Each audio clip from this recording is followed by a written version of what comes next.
Throughout NBA history, there have been a few number one overall picks that really lived up to the hype that was built around them. More recently, Victor Wembanyama has entered that conversation, and without a doubt, he's definitely the greatest top prospect that has ever set foot in the NBA since LeBron James arrived in 2003. Even before he played in his first official NBA game, Wemby was already locked in as the Rookie of the Year, and he's already expected to become an All-Star sooner rather than later. But despite how good he's been playing right now, people have been saying that the Spurs are ruining their number one pick right now and making him look bad in front of the whole world. I mean, there was a stretch this season that the Spurs haven't won a single game over an entire month. And as of this recording, they're the second worst team in the NBA right now, with just 2 wins ahead of the god-awful Detroit Pistons. Just like LeBron, he's been deemed the chosen one who can turn things around for the once glorious Spurs franchise. Although he's doing his best right now and fulfilling his end of the bargain, fans have been noticing since day one that there's something wrong with how the Spurs are not feeding him the ball enough, which is really confusing, because there's just no way you could miss someone like him given his monstrous size. Here's Keldon Johnson working his way from the strong side corner. Wemby all of a sudden flashes in the foul line, and at this point, Johnson could have simply handed off to him, because 9 times out of 10, Wemby can knock down this easy, uncontested 15-footer. But instead of doing that, Johnson skips it to Vassell, who then takes a 3-pointer with a hand in his face, which ends in a miss. In this dribble handoff action, Johnson draws multiple defenders as he goes deep in the paint. And as you can see, Wemby already raises his hands, expecting a pass coming his way. But once again, Johnson didn't pass it, even if Wemby is clearly wide open. And instead, he sprays it out to Sochan in the corner. Now, once Sochan receives it, you can see that Wemby asks for the ball one more time. But clearly, Sochan neglects it and decides to shoot a contested 3, which hits nothing but air. Sochan leads the break here against the Bulls, and you can see here that he can already lob it to Wemby as soon as he crosses the midcourt, because the defense hasn't set up yet. However, he passed that one up, and as he attacked the paint, he drew 5 black shirts on him, which freed up Wemby on the dunker spot. Sochan could have easily just thrown it up to Wemby for the alley-oop, but once again, he kicked it out for the much tougher shot attempt. Now, speaking of Jeremy Sochan, people have been actually blaming him for Wemby not getting enough touches.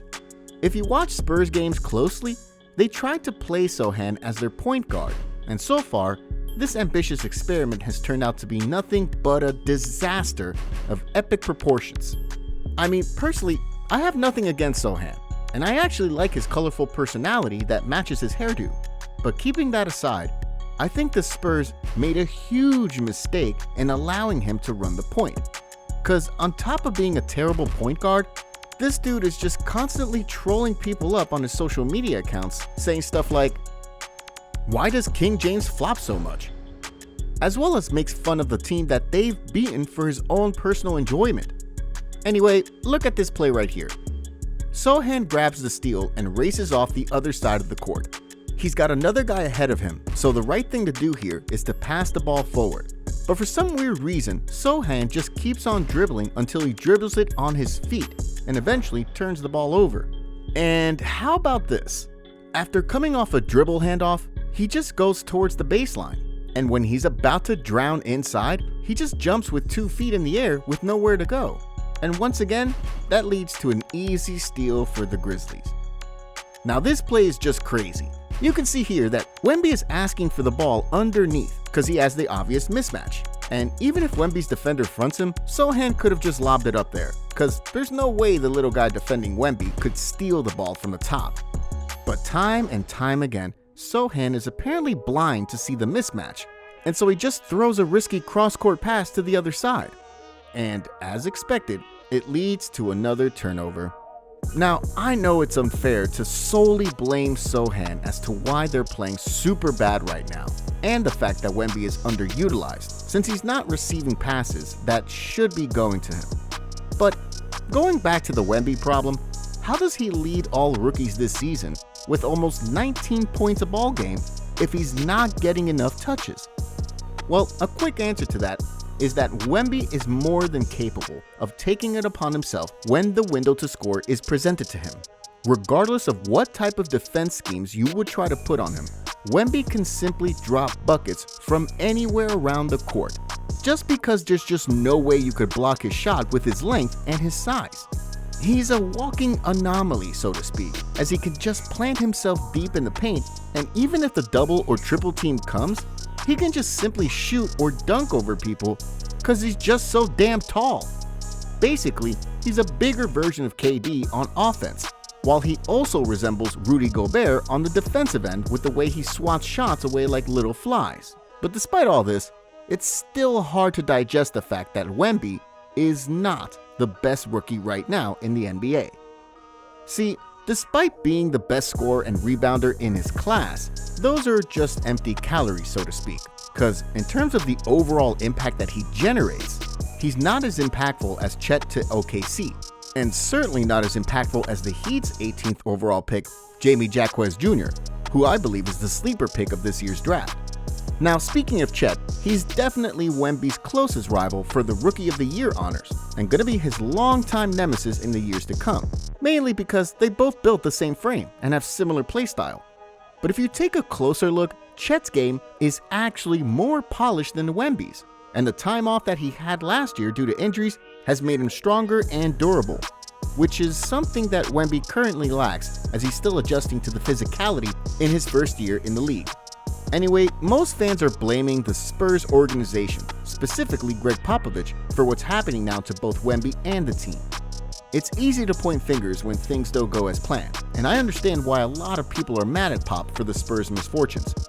But for those fans who live and breathe basketball, what the Spurs are going through right now is just growing pains, so to speak. Because I really believe that the Spurs are taking things with a long-term vision instead of having a win-now mentality. Let's face the facts here real quick. As good as Wemby is for his age, he's not a Superman-type #1 overall draft pick that can instantly take the Spurs from the bottom of the heap to a finals appearance in just 1 year. And in fact, no other #1 pick did that, except for Magic Johnson. I mean, the Cavs just won 35 wins in LeBron's rookie year, and it took him 2 years to bring them to the NBA Finals. In the case of Kevin Durant, he ended his first year in the league with a 1961 win-loss record, and OKC had to build through the draft by getting Russell Westbrook, Serge Ibaka, and James Harden to finally compete for the championship 3 years later. See, Wemby is facing a similar situation that KD went through, and it really takes a lot of time as well as patience to lay down the groundwork and eventually have the right pieces in terms of building a competitive roster. So far, the Spurs have drafted a solid bunch of young guys like Sohan, Johnson, and Vassell, and along with Wemby, plus other talented prospects in the upcoming drafts, there's no doubt that the Spurs are going to be one of the perennial contenders in the league just like they once were. I mean, the current OKC team just went through that painful cycle of constantly losing season after season and building through the draft. And as you can see right now, they're reaping the rewards, as OKC is one of the top teams now in the West as of this recording. Anyway, as for the fans, there's really nothing you could do but to be more patient and accept the fact that there's going to be a lot of heartache along the way for the Spurs. But even though this is going to be the case, the future couldn't get any brighter for them, because they already secure one of the cornerstones that will bring them back to their glory days by drafting a once-a-generation talent named Victor Wembanyama.